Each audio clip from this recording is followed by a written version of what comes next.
evening and welcome to Design to Thrive. Today we are talking about excel and thrive through a crisis, and today is part three. So now, if you've missed part one and part two, we say please do go to our Design to Thrive, which you can find on Millennium Harvest page, and you can find part one and part two. So thank you so much for joining us for this incredible broadcast tonight.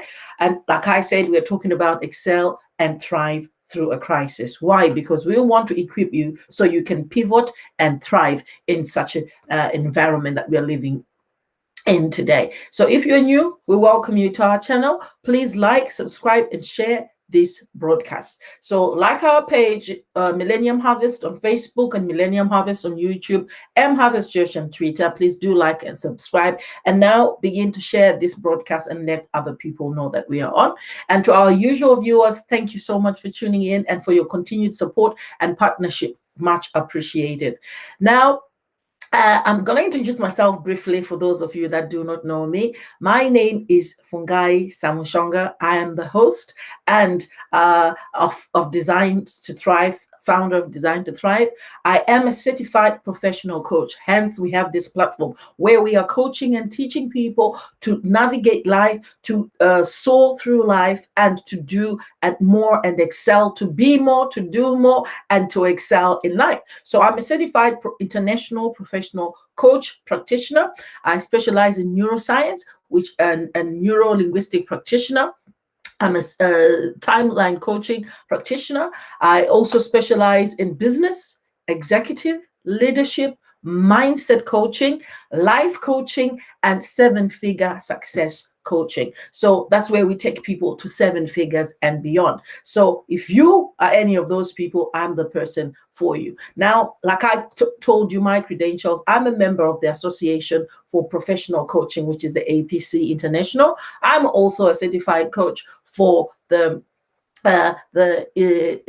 European Community Neuro-Linguistic Practitioner, or International INLP, International Neuro-Linguistic Practitioners. So because of that, I have a code of conduct and I'm governed, and I submit to those authorities. That's for your benefit and for my benefit. So when we come into a business agreement, then you know that I will uphold good conduct, ethics, and naturally, but also from a higher governing body that I submit to.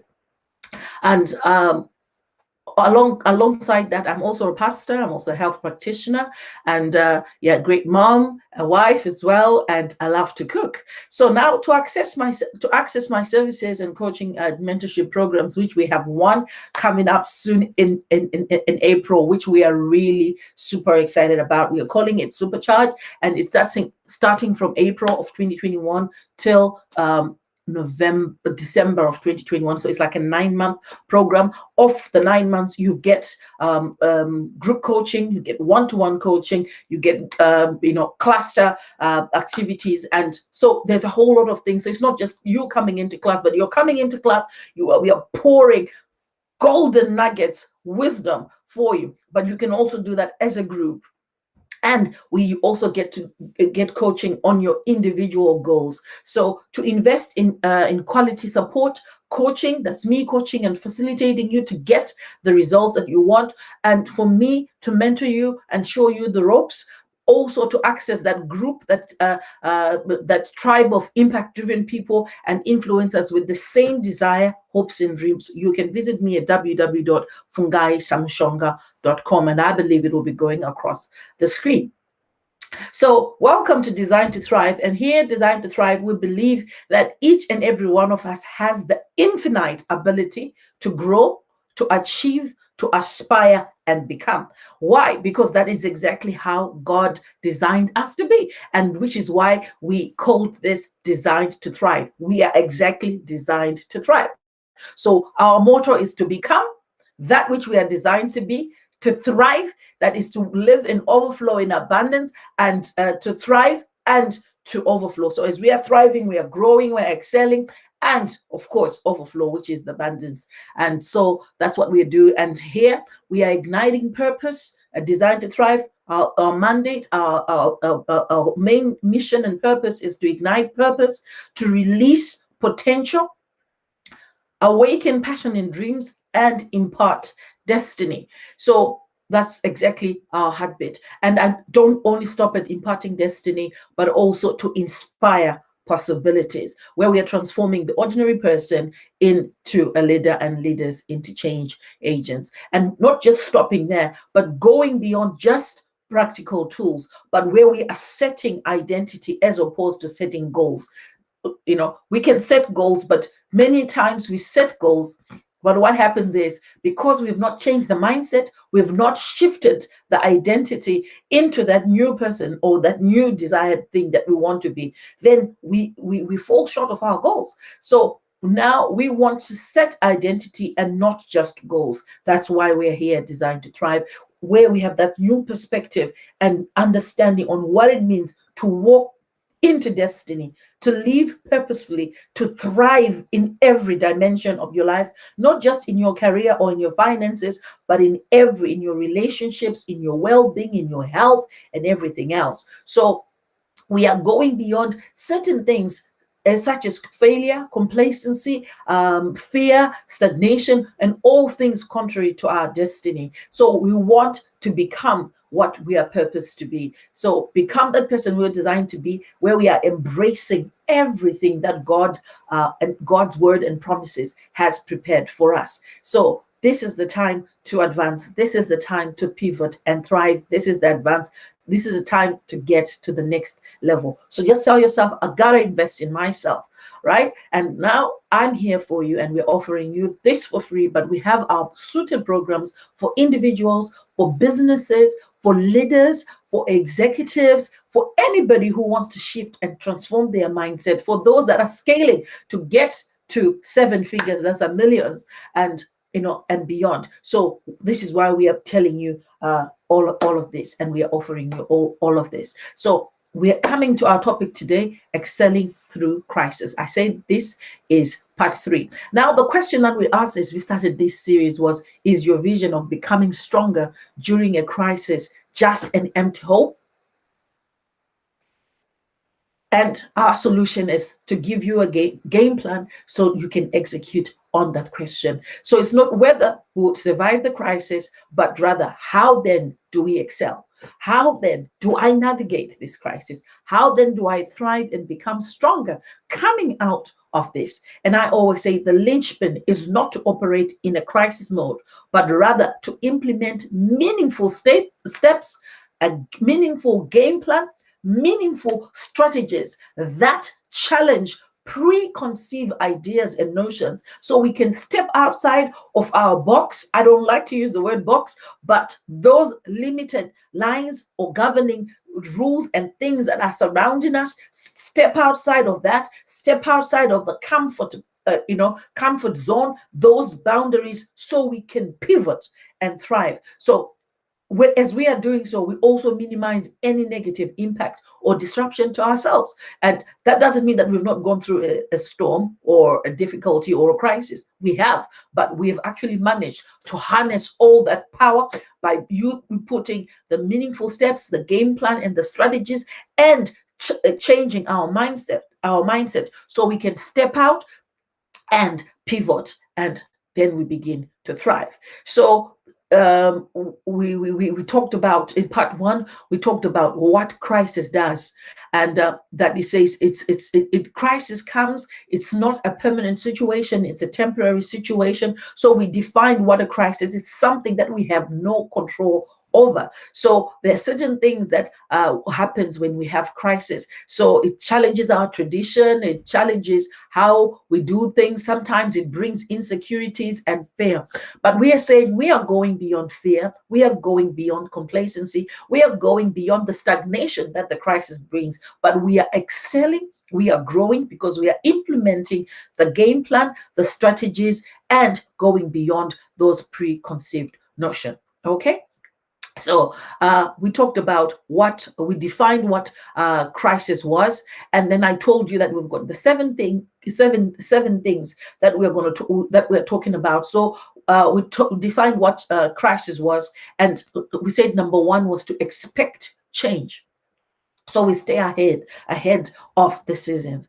And then we said number 2 was to transform experience, where we are retooling, reskilling, rebuilding, relearning, or learning new things, so that we are not just keeping the old experience, but we are enhancing what we have, because there's always transferable skills. There's not a time where you're getting from one job or into another without transferring skills. So we are harnessing new skills while we are learning new skills, while we harness the strength that we had from our previous jobs or experiences and things like that. So number 2 was to transform experience. And then we talked about managing our resources well, where we defined what management is to say when we are using things right in the right way, correctly, effectively, efficiently, timely, right? That is how you manage something, and you are using those resources well. Okay. So today, which is part 3, we're going to talking about determining what we need, right? And then another part we'll talk about raising our faith. Why? Because our faith is only as strong as the test it survives. Then we'll talk about breaking traditions. Okay. And then last but not least would be values. Okay. So today we are talking about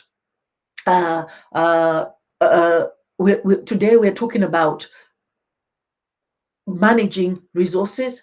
We're expounding from that, going on to the next step, where we are talking about changing into the system, where we are learning how to determine what we need. So remember, we said we're managing our resources well. Now that I've managed my resources well, I can use them timely, correctly, efficiently, and effectively in the correct manner, right? Right. So then what do I need? I've expected change. I've managed my change, and I've managed my resources. Now I'm determining what do I need? What do I need to pivot and thrive? Now I'm going to talk about 10 points that are part of laws of success, right? And that will start from purpose, perception, potential, or ability, desire, that is your passion, principles or ethics, we can talk about that, strategy, where we're talking about planning, influence, where we're talking about our impact with other people, commitment, persistence, dedication, perseverance, and the spiritual reserve, which is prayer, which is why I'll talk about values last as well. So those are some of the important things that we need to have. Okay, so I just want you to ponder for a moment and think exactly, what do I really need to pivot and thrive? Yes, you can think about the things that you perhaps you don't have right now, but things that you need to grow, to develop in a healthy way, because to thrive is to grow and develop in a healthy way or in a vigorous way, right? To be successful, to be prosperous, to progress or advance from where you are. The opposite would be to fail, to stagnate, or to be unhealthy or to decline. But we want to improve. I always like this quote from Churchill, which says, to improve is to change, and to perfect is to change often. So sometimes we want to stay in control, because we say crisis is a situation or circumstance where we have no control over, but we want to stay in power. And that, duty to govern sometimes eclipses our need to stay in power, eclipses our duty to govern. But we need to stay in a position where we are able to understand who we are. That's why we talked about referred to purpose. Okay. And the thing that is, God has already deposited each and every one of these things in us, right? We have these latent abilities, that is potential, latent abilities and qualities that are already inside that we need to tap into, right? So I know that, when we have things inside, so I always say conception does not guarantee manifestation. Because we are designed to thrive, that will not guarantee our thriving. But we've got to do something about the things that we already have inside so we can thrive, right? So we can deploy our potency, then we can deploy our potential. This is why we are asking our question. What is it that we need? Because that power of that something that we have within us to influence or to make an impression, that is already within us, right? So we have to be able to deploy ourselves. So there are certain things that can limit our thriving from culture. It limits us deploying ourselves, and when we want to maximize our potential.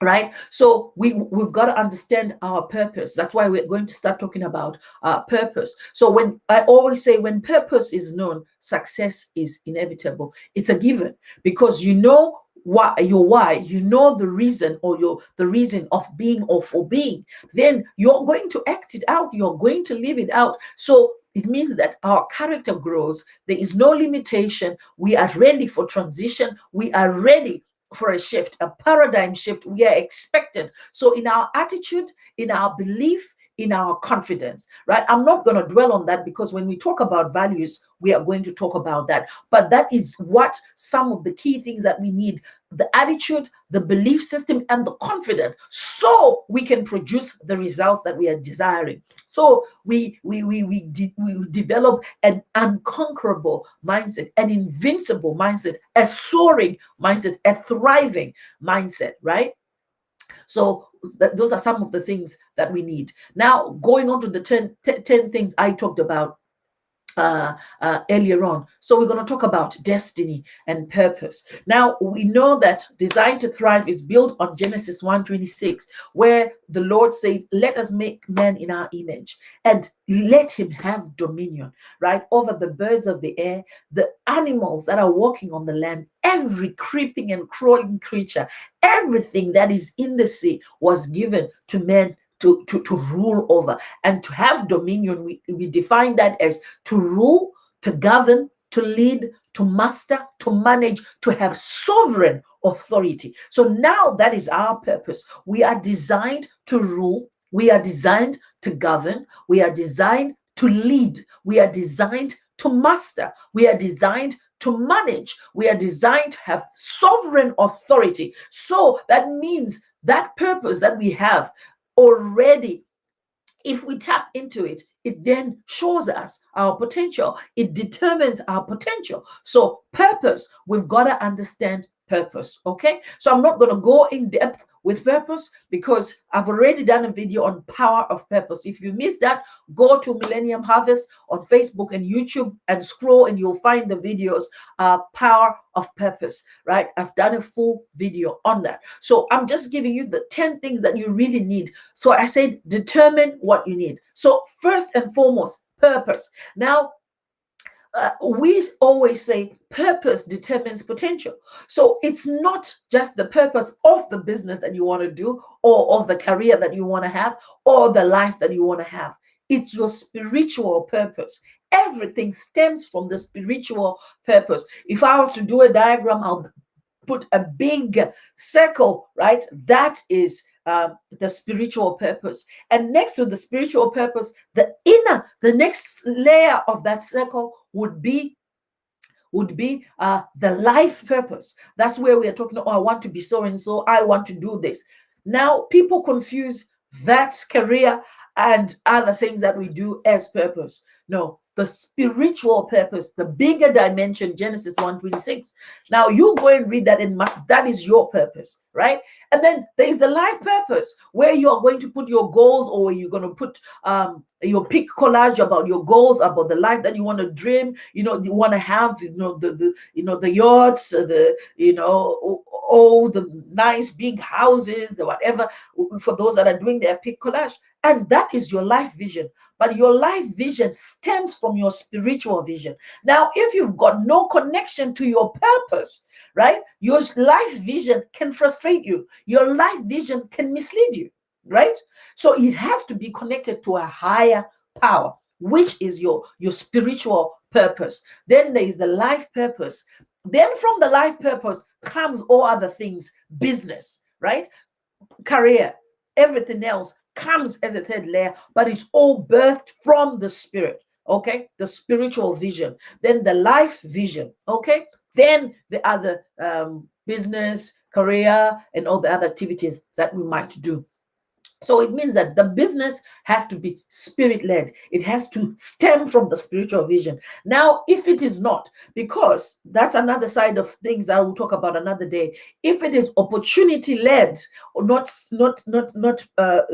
spiritual vision led, what happens is opportunities will come, you seize them, which is good. But if it's not in alignment to your spiritual vision, it will frustrate you. So you will enjoy it for a time.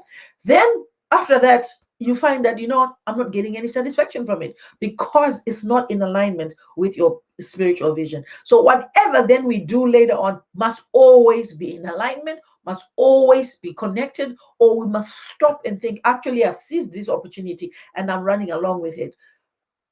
But is it in alignment to my spiritual vision? Okay. So number one would be purpose. Then number two would be perception, which would be your vision. And we've divided, again, I did a series of power of vision. I've done 3 videos on that. You can go and refer to this. So I'm not going to dwell much on this. So vision would be your vivid mental image of what you want your life to be. When you close your eyes or when you stop to think, I want to be this, that's your vision. Okay. So what you want your business to be in the future, right? Based on your goals and aspiration, stemming from your spiritual vision. Okay, so having a vision will give us the individuals or business a clear focus. It will give us clarity, and it also stops us from heading in the wrong direction. So we've got to have a vision. So that vivid image, when you close your eyes and say, yes, that's when I've made it. When you've put that digit to it, when you've put that picture to it, when you've put that, yes, that is your vision. So everybody needs to have a vision for their life. But remember, it starts from the spiritual vision, then the life vision. Because then if we don't have that spiritual vision, what happens is we go with the wind. People will say, oh, people are being crippled by the pandemic. You're also running with that. But when you know what you are created to do, or what your real spiritual vision and purpose is, then you go back to the drawing board and you say, okay, if I'm created to rule, to govern, to master, to lead, and to have overall authority, how am I deploying myself within this context? How am I managing my resources, myself, or the environment or situation around me? How am I leading? How am I mastering even my talent, my expertise, and everything? So you can go back to that. But if it's not linked to the spiritual vision, sometimes we can be misled. So we must have perception. Now, and vision. Now, I want to say one thing is when God was talking to Abraham and say, look, as far as the eye can see, I've given you that land, right? So we need to have the power of imagination. We need to have the power to look beyond what we can see, like in our immediate vicinity.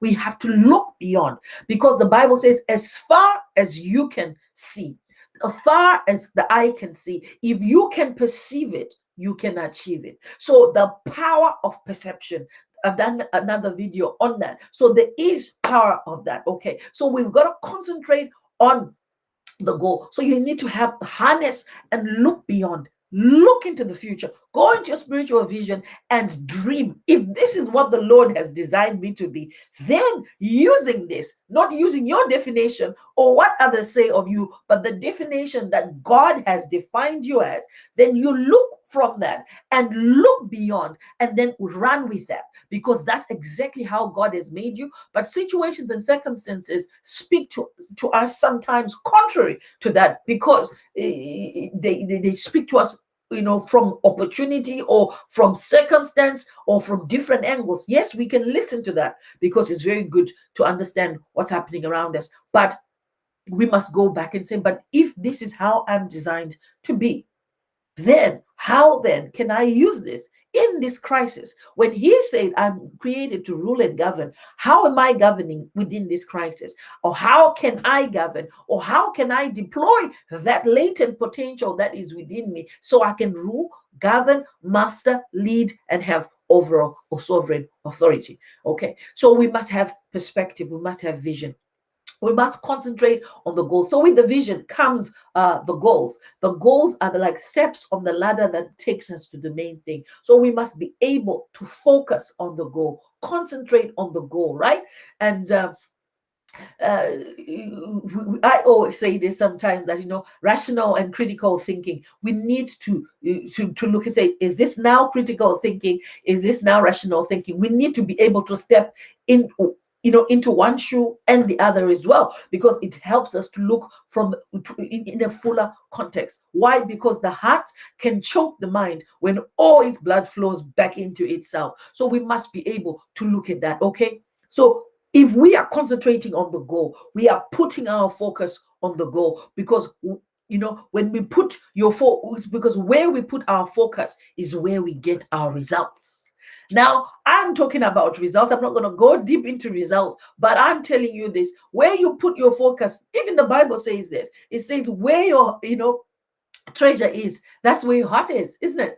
That's where your treasure is. So where we put our focus, that's where we get our results. So where we are put, that's why we're talking about coaching, we're talking about mentorship. If you want to be stretched, if you want to be taught to harness that power, to focus on your goal and your vision, so that you get the result that you want, so you can pivot and thrive even through the crisis. So how you focus, where you focus, is where you get your results. So therefore, we must make sure that our focus is in the right place. That's very, very important. Our focus is in the right place, right? Remember, I said spiritual vision, life vision, then every other vision, be it business or career or anything else. So our focus must be on our spiritual vision. We must also cast our eye on our life vision. We must also cast our eye on our business vision, right? So otherwise, we don't get the results that we want. We'll get the wrong results. So it is no good setting just easy goals so that we can achieve the results. But when we are setting the goals, this is why I said we are going beyond just setting goals. We are setting identity. Okay, so now you are working towards having 7-figure or become a millionaire, right? Let's put it out there. Now you're gonna have habits of a millionaire. You're gonna learn how to manage things, bigger things, and so you're gonna learn that and try to walk in the success of that reward, success of the millionaire, even before you get there. So it means that in your mind, in your habits, in your attitude, in your focus, in your goals, the goals themselves that you are working on, they are 7-figure goals, right? So it's going beyond setting easy goals so you can have easy results. No, but it's about setting that identity. Then that identity informs our actions. Then we get the right results. This is why you get 2 people with the same goals. One achieves and one doesn't. Why? Because it's within the identity. 2 people set out to lose weight. One will go ahead and do it. The other one will lose a bit and then they get back. Why? It's not within the goals. This is why we ask a question to say, it's not that you can't make goals. Yes, you can make goals, but are your goals worthy enough of you, right? It means within that identity, you are now assuming that is in alignment with your spiritual vision, your life vision, your business vision, or your academia vision, academic vision, or your career vision, right? Or your well-being vision, all of that. So it's an identity you are setting. Okay, it goes beyond just goals, because goals we can just put them as A, B, C, D, and sometimes we can just crack on and 1, 2, 3, we've done it. But once we've done it, then what? But if it's going to a higher purpose, then that's what motivates us. That's what keeps us going, because sometimes you set the goal to get 7 figures. Yes, you get to $1 billion. Then what? But if it is to a higher purpose that you are yielding, you are motivated to keep going, because it's no longer just about the money, but it's about you stepping into your true identity that you are designed to be. Okay, so we want to set the right identity so we can have the right goals, so we can have the right results. Okay, and going in the right direction. Okay. And one thing I always say about that, when you understand who you really are, the power of vision and perception, then you can look beyond what happens to us. Because many times we are bogged down about what happens to us, but it's not what happens to us. It's what happens in us that ultimately determines our success. What is happening within us? Now, situations happen to all. Nobody is immune, to crisis. Everybody goes through it. But even if you see how the world is dealing with it, we are facing the identical crisis. But each nation has taken to its own route or strategies. Why? Because it's what's happening within us. And this is where you hear people say, oh, we are Brits, we are resilient, we are Brits, and then you hear other people, oh, we are Africans, and then you hear other people say, oh, we are Americans. What's happening there? It's now no longer about the situation or the circumstance, but ultimately what's happening in our mindset, the resilience, the power, the resolve that we have to say, yes, this is what's happening, but we're going to go all guns blazing. We're going to put all hands on deck, and we're going to go do this together. And you hear people saying slogans like stronger together. What's happening is within them, they are creating, a unity, a strength, and they're coming out together. And that does not mean the situation has changed, but it helps them to go through the situation either together, even as individual, because this is why people even go out marching and demonstrating, because they're feeling, actually, if we become a bigger voice, we are heard, we make more impact. So it's what happens within us then that determines our success, right? So we must always have that power of perception, where we have that forward momentum, where we are straining to go forward and stop to look inward, right? We get our attitude right, and everything else will flow, right? Just the way it should. And, and things like that. So sometimes when it seems like I don't really understand what's going on, it's okay. You can hold on, and you can just stick to the promises of God. I always say this: when God hides his purposes, we must hold on to his promises. So we fail to see what's really going on, but we must get back and stand on the promises. What does the promise say over me? And that will be your word for that season. So you might have failure to understand, but you are perceiving what the promise says. Okay. And say number 3, what is where we're talking about potential or ability. Now, we believe here, Designed to Thrive, that we have the infinite ability to grow. So when we say infinite ability, it means that power, that ability that is stored within us. It's never ending. It is there, that God has given us for all the seasons and the days of our lives. So that's why we're saying we have the infinite ability to grow. Right? So it means in any situation, in every circumstance, we've got the capacity and the ability to grow. But that's up to you and I, whether we're going to grow through the storm or go through. I say, if I'm going to go through it, I might as well grow through it, because as I'm going through the challenges, it must stretch me. I must learn something from it. So we have the infinite ability to grow, to aspire, to have aspiration, right? We just talked about perception and things like that, right? To achieve, we can think about it, we can do it, right?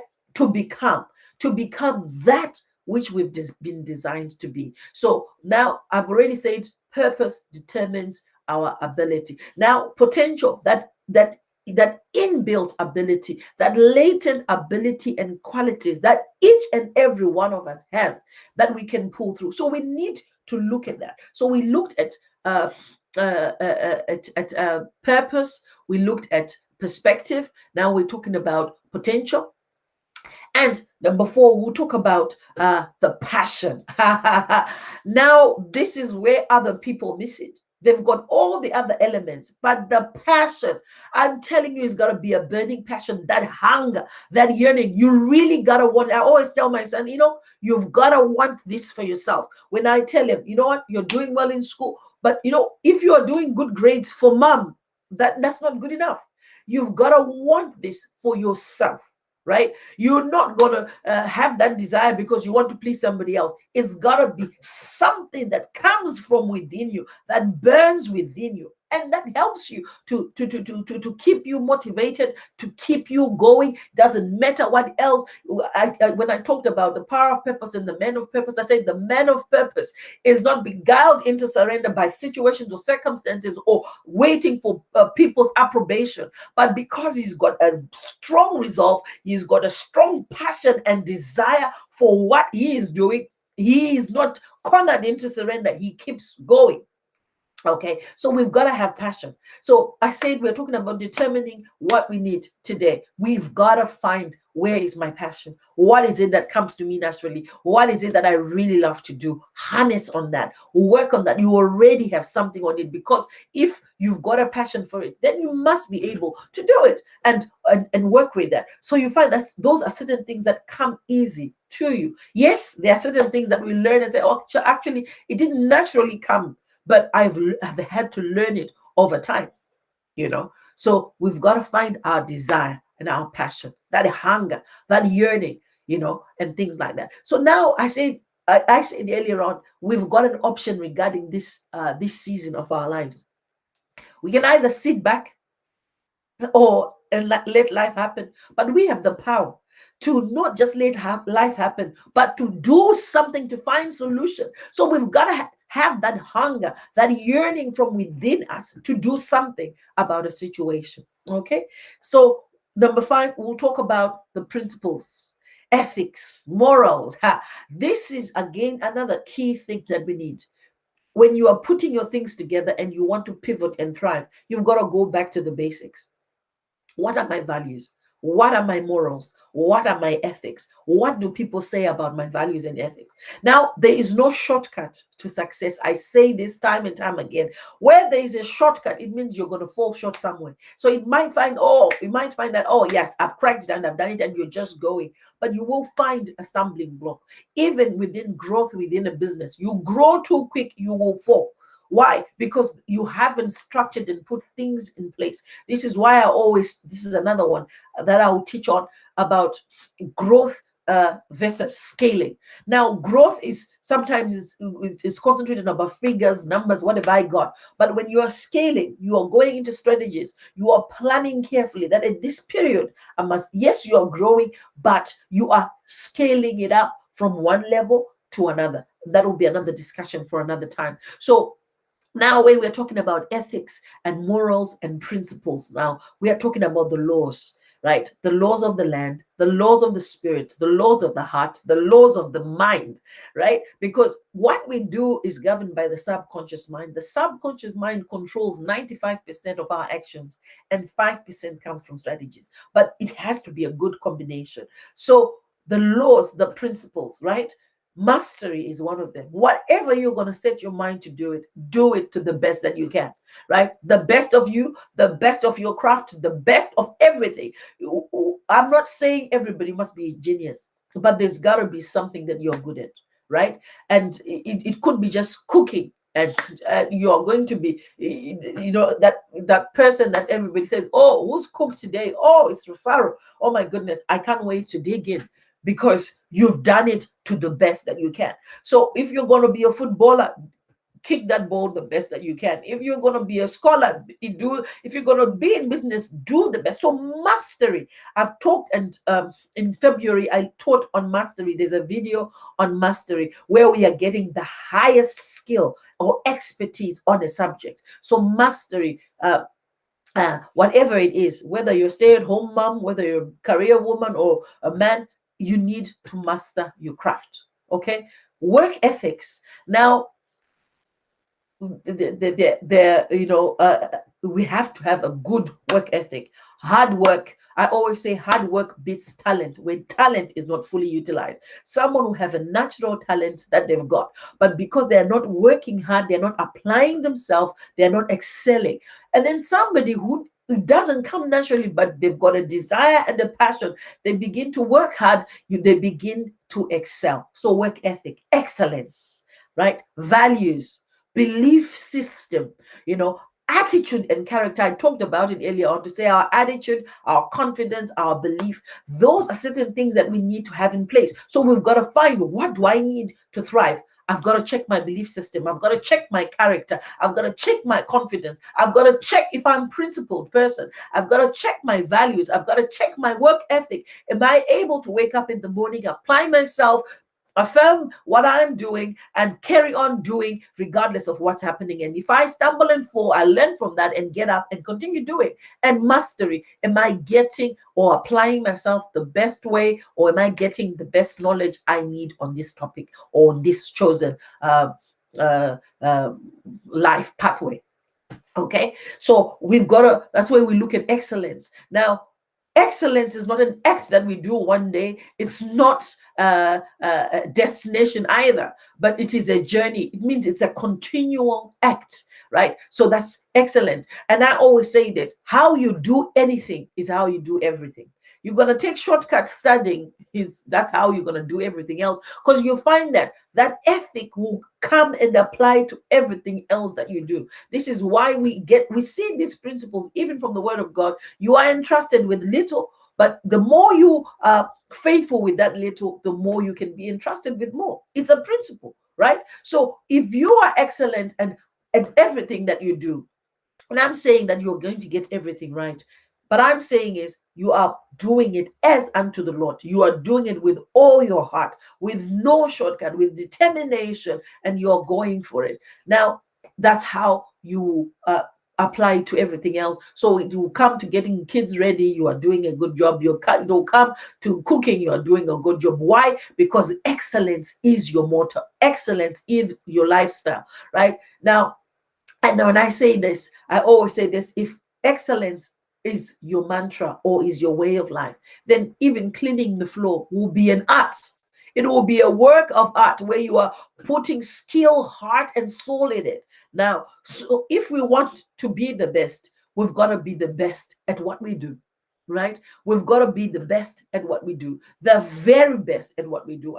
We're not comparing ourselves to other people, but when you know beyond a shadow of a doubt that I've done everything to the best of my ability, then we have to understand that it's all about that constant learning, that constant application, that constant growth, that constant movement, that constant innovation, that constant change, that constant creativity, right? So when we're talking about that work ethic, and I already said nothing beats excellence. When excellent, when you are excellent, the world has no choice. Doesn't matter what color, race, gender you are, they will come and knock on your door and consult with you. Why? Because everyone wants the best. Be it a doctor, be it a nurse, be it a wife, everybody wants the best. So if you present yourself as the best, the world has no choice but to come to you. They might look and think, oh, actually, let me go to so and so, but they might try all other people, and you hear certain people say, actually, I've tried ABC, but I've come to you because I've heard from what so and so said, or I've seen what you have done. Why? It's because everybody wants the best. So we do away with mediocre, we do away with mediocrity, and we go for excellent, our work ethic, right? So we go for excellence, we go for fantastic. Now, sometimes I always say good is the enemy of best. While good is good at times, but when we hear fantastic, when we hear excellent, when we hear best, then good is no longer good, because it was good, then there was better, then there is excellent or fantastic. So don't settle for what is just good, but desire for more. Where you are good, build on that, right? So we want to be good at what we are doing. We want to be the best at what we are doing. Okay. So all the other stuff that we do makes a difference in our confidence, in our communication, in our customer satisfaction. If we are selling things, or self-motivation, it works. Now, I always say, when I'm coaching people, they say, oh, I'm just doing a little something. I say, no, let's take the word little. I am doing something. You've got to believe in what you are doing. Now, if you are starting to say, this is just a little something, then what we are hearing is, okay, you've got no belief in what you are saying. So you are saying little, then we are perceiving very little, right? So you've got to prove yourself. So if you're doing something, just say, I'm doing A, B, C, D. Yes, we are at our starting phase, but this is what we are doing. Take out the little and just start. right? Without having, oh, it's just a little something. No, this is my appreciation. Thank you, sir. Thank you so much, right? And you're confident in what you've done. Yes, perhaps you could have done more, but this is the best I could have done either way. So that's what I'm saying. Present it as the best that you could have done, because at that stage, wherever you are, that's the best that you could have. Okay. Okay, so as we are understanding that potential, that seed for exploits is already within us. Now, the question is up to us. Are we going to decline? Are we going to grow? Are we going to wither? Or are we going to thrive? Now, other people say time will tell, but I know right now, if you're listening and you're tuning in and you're applying what I'm saying, then you know the answer to that. So if you know the answer to that, that actually this situation is not going to change if I continue this way, then you've got to change so you can pivot, right? Right. So, and do things to the best that we can. All right. Okay. And one thing I'll say again on that part about the work ethic, about the principles, I always say, don't be a placeholder. Now, a placeholder is somebody that is good for a while up until the better comes or the best comes. So be the indispensable person. If you are there, be that asset that, they will say, actually, I don't think we can go ahead without ABCD. We can't go ahead without Alicia, right? Be that asset. Don't just be a placeholder. So we are looking at things that will help us to pivot and thrive in this situation, right? So you've got to decide today, where are you going to seize the day? Are you going to seize the opportunity? Are you going to grow even in the pandemic? Are you going to seek strategies? Are you going to master those strategies? Are you going to soar with those strategies, right? So you've got to take action. And I always say there's two types of opportunities: missed opportunities and seized opportunities. But we've got to seize our opportunity. Now, going on to the next one, which is number 6, which is planning. Now, I always say this, that preparation is the highest act of faith. Now, because you begin to plan and prepare for something before it happens, it means you are believing in it. You are already actioning on it, right? So you are already implementing strategies and plans to execute, right? So that's where you're formulating your plan, but it's already a plan, a game plan for winning, right? So, what then is a strategy? It's a plan of action or designed to achieve a long-term or overall aim, right? So you've got to find that, okay, what is my plan of action? What is it? I've talked about the spiritual vision, the life vision, your business vision, but how is it? How have I planned for it? How have I set it out? Have I set my goals, my game plan? Have I got my blueprint? Have I got my tactics? This is how I'm going to, for the football lovers, they will know that, okay, this is the game plan. This is what we're doing. This is I don't know what exactly they call it, but the formation. They'll say, okay, this is the.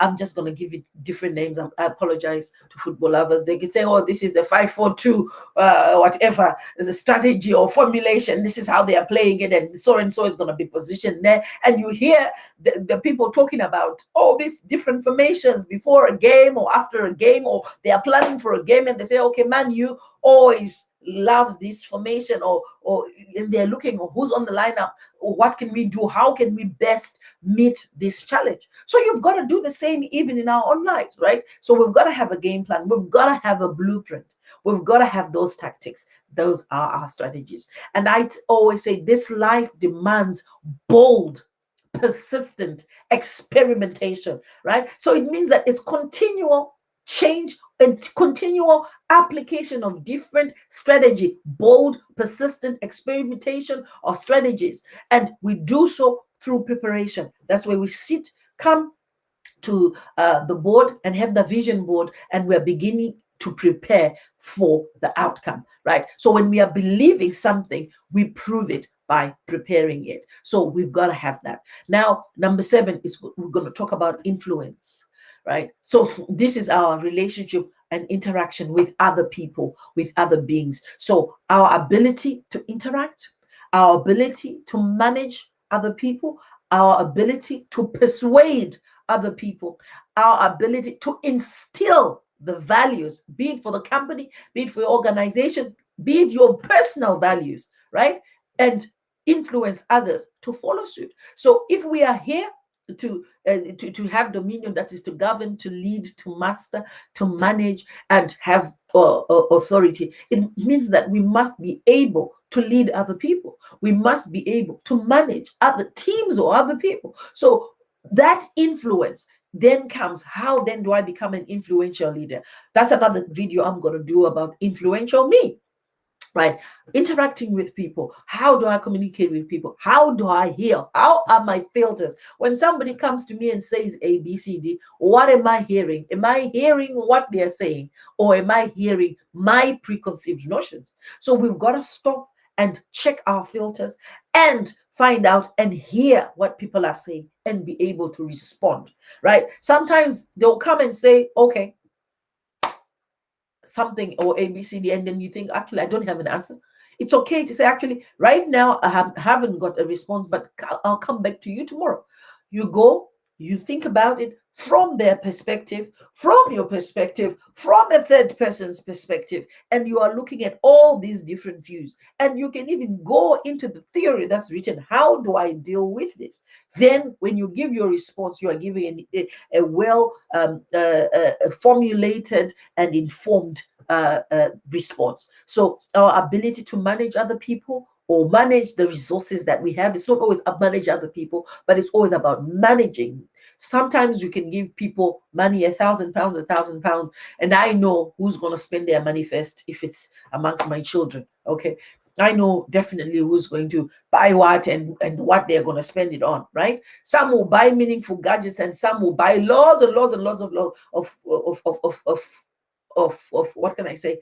I don't want to use the word cheap, but but easily affordable things, right? But ability to manage what we have. So it could be our strength, it could be our resolve, it could be our resources, it could be our wealth, it could be anything. That ability to manage, then that is how other people are going to learn from us. Ability to persuade, right? Those that are around you. And this is exactly what happens when we're talking about peer pressure. It means that those other people that though it's negative influence, but it is influence, right? They have the ability to persuade somebody to do contrary to what they set out to do in the first place. So we must be able to harness that and bring it to positive peer pressure, that those that will come around you, within your team, within your family, within your community, or within your hangout place, they must be able to be persuaded to come to in alignment with your morals, with your ethics, with your beliefs and your values, right? So to instill in other people, right, that whether you are an employer or whether you're a manager in a company, that these are our business values, right? And this is what we are doing, and instill those values and then influence them to to work together and adopt those values as their own. Okay, then the next thing we're talking about is commitment, number 8. Now we are continuing. It's a build up. All those things we said, we determine what you need. Now there are other things that you can say, okay, I need money, I need this, but these are the qualities that I think one needs to be able to pivot and thrive, right? Right. So what then is commitment? Is that determination or the fact or the act of continuing in an opinion or course of action in spite of difficulty or opposition. So that is persistence. That is commitment. It's that persistent to say, you know what, I am committed to this. I'm going to do this regardless of the opposition, regardless or in spite of the difficulties or the challenges that I'm facing. So it is a commitment. So it could be, and we see a whole lot of different things that we are committed to. Careers, you go to work, sometimes you have happy days and sad days, and people are still committed to doing that. And then people committed within marriages, and then sometimes it's happy moments, sometimes it's sad moments, but they're committed to working that out. And then there's also commitment to life. to say, actually, I'm committed to living a happy, honoring life. And they're just committed to doing that in spite of what's thrown at them. This is why we hear people saying words like, or statements like, oh, if life throws at you lemons, make lemonade out of it, or if it throws you rocks at you, build a house, and things like that. It's making the most of that. So it means nothing is stopping you in your tracks, whether it's challenges, opposition, or whatever, or difficulty. You are continuing on that path with persistence and determination. Now, coming on to 9 would be dedication. Now, that's similar, but it's a bit slightly different. Okay, so it's slightly different. Now, persistence is doing something despite difficulty or delay in achieving that success. And now, so you're doing it in spite of what's happening, or whereas perseverance, on the other hand, it's what can I say? You want to take it to say, you know what, nothing is stopping me. I'm going for it. It's like a rude persistence or a bold persistence. Okay, so it's that dedication, right? Where we have tenacity, where we have resolve, where we have diligence, where we know that, you know what, in this situation, I've got a responsibility that I'm gonna have to take. I've got, what can I say? I've got a choice, but the choice I'm gonna take is I'm gonna stick to it, and I'm gonna go the whole way. So dedication. So we are coming into this. We've got to have dedication to your goals, to your plan, to your spiritual vision, to your life vision, to your business vision, to your career vision, to your health vision. You've got to have commitment, dedication, tenacity, resolve, diligence, determination, right? And the last one on that one, number 10, would be your spiritual reserve. Now, your faith is only as strong as the test it survives, and we've got to call onto a higher power. Now, we've got to call, I believe in God, I call to God, right? And in calling heaven's deposit that is within me to manifest here, to call the heavens, right? To rely, to recognize, to respond on a higher power. And I rely on God. I recognize God as the sovereign God, and I respond to God's will in my life. So that's where you've got to rely, you've got to recognize, and you've got to respond to the Holy Spirit, to the leading of God, to respond to the higher power. That's when you say, actually, you know what, I don't know the answers. But when you begin to yield to a higher power, you are now calling on something that's greater than you to help you, to just revive you, to just recharge you, and to re-strengthen you so you can keep going. Because when we are going with our strength, remember, it's coming from a spiritual vision. So from the spiritual vision is connected to a higher power. That's God. Hallelujah. And so we are calling now on God to say, this is my spiritual vision, which I have taken from the word of God or from what you've inspired or instilled in me. But now I need it to manifest right now. I need it to manifest on my life, or in my life, on earth. And as I'm relying on you, as I'm recognizing you and acknowledging you in all my ways, as I'm responding to your will and to your ways. So now you are yielding, and so it means you are surrendered, right? And so you allow the higher power to lead you. You allow God to lead you, and you've got spiritual reserve. Now, what is a reserve? That is a source of strength, or something that is laid by to be, so that's why, that's a reserve. That's a nature reserve. That's a, for water reserve. But I know that my source and my reserve is God. So we've got to have that spiritual reserve. So those are the things that we're going to be talking about as we are concluding right now. We do so. So it means that we are determined that we're going to have these things, right? So we're going to be intentional about these things, from my purpose, from my potential, from my perspective, from everything else, right? My perception, everything else.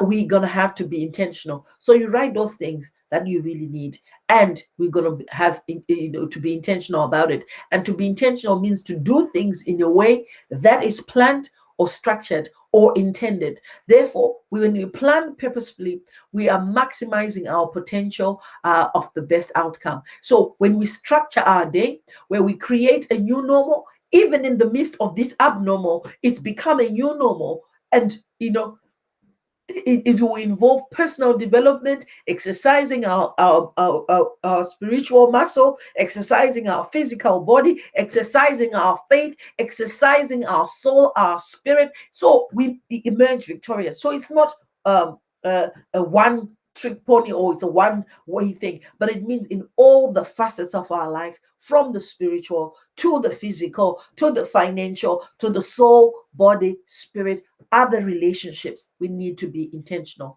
and we need to plan to be at the top. So plan to be influential. So your choice of character, you invest time in yourself and invest time in the things that you desire. Be disciplined. Pursue your destiny. So you've got to know and have your values. You've got to appreciate your identity and have that identity. You've got to take your place, be it in the marketplace, be it in the home, be it in the community. You've got to be the best of who you are, and you've got to have a strategy. Now, that could be a 5-year, 10-year, 20-year plan or strategy, right? So you've got to be seen, you've got to be heard, you've got to be known, so you can have impact, influence as you are excelling.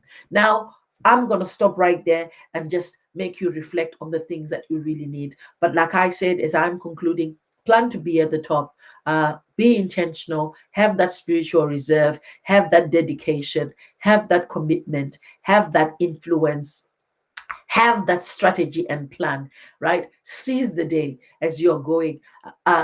Plan to be the best. Have your work ethic, and be the best at what you're doing. So excellence, and then have principles, right? Your ethics, your morals, right? Have desire, that hunger, that yearning, that passion, maximize your potential, that inbuilt ability that's already within you, right?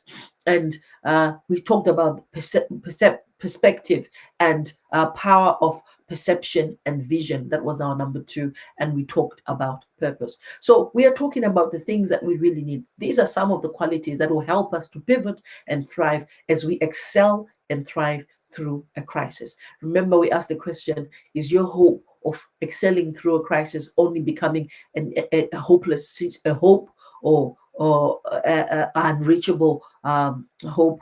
But we need to plan to belong to the future. I'll end with a quote from Albert Camus, which says, "A man devoid of hope and conscious of being so has ceased to belong to the future." I'll read it again. "A man devoid of hope and conscious of being so has ceased to belong to the future." And I'll leave you with that. And the Bible also says that we must come to him, and he will give us a double restoration, right? So I'm going to stop right there. And next time when we come, we'll talk about we'll talk about the next thing. So we said the 7 things that we're talking about: expect change, transform experience, managing resources well. Today we're talking about determine what you need. So next time when we come, we'll talk about raising our faith, breaking tradition, and talking about our values. Now, as we come to a conclusion, thank you so much for tuning in. I'm just going to invite you to our next programs that are coming in this weekend. On Sunday, we have Pastor Hartness leading us on church at 11. It's still GMT, but next Sunday, it's on the 28th, our clocks are going to change, and we're going to spring forward. So join us on Sunday for family worship with Pastor Hartness leading. And it's always phenomenal and always great. So don't miss out. And then on Tuesday, we are back for Overflow at 7 p.m. So Tuesdays and Fridays is Overflow. And next Friday, which is going to be the 26th, we have a guest speaker coming. That's Evans Munyuki. He's a great friend of ours. He's a chief digital officer, and he's the author of App for Digital Transformation in the Gig Economy. He's an award winner digital personality of the year 2020 in Dubai, and he's a keynote speaker. He's a founder of the E20 digital business bank in Dubai. You really want to come and be inspired. And also joining me and co-hosting on that Friday will be Pastor Harkness, who's our senior leader at Millennium Harvest. He's a scholar, he's an entrepreneur, he's a business consultant, and oh my goodness, it's going to be an exciting thing. And I'm super excited and privileged that we've got these two gentlemen that are pivoting at such a time as this. And so Pastor Harkness will be Harkness Amushonga will be co-hosting with me as we interview Evans Munyuki. Now, if you've not got hold of his book, please go on Amazon. You will find it there. Okay. That's digital transformation in a gig economy. Now, I'm going to invite you to our Supercharge program. It's a Supercharge Accelerator program that's starting in April. I talked about it at the beginning, and wow, this is going to be exciting. And I know that loads of lives are going to be transformed. And now, if you're serious about pivoting, thriving, transforming your lives, changing everything about you so that you can become the person that God has designed you to be, this is the one for you, where you're launching and scaling your vision, where you're stepping into destiny, where will give you the blueprint, and you are increasing your impact, your influence, and income all to the next level. We'll cover things like emotional intelligence and resilience, unshakable confidence, paradigm shift, busting through fears and limiting beliefs, thriving mindset, and thriving personally and professionally, and a whole lot more. Sign up at www.fungaisamushonga. Thank you so much for tuning in, and we'll meet you next Tuesday. God bless you.